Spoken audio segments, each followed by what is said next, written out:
قال إنما يتقبل الله من المتقين لئن بسطت إلي يدك لتقتلني ما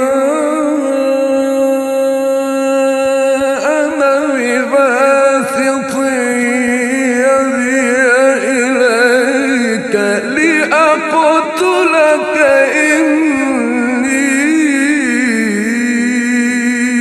أخاف الله رب العالمين.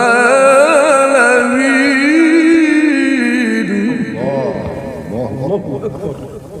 الله. يفتح عليك ربنا يا حبيبي، يفتح عليك ربنا يا سيدي.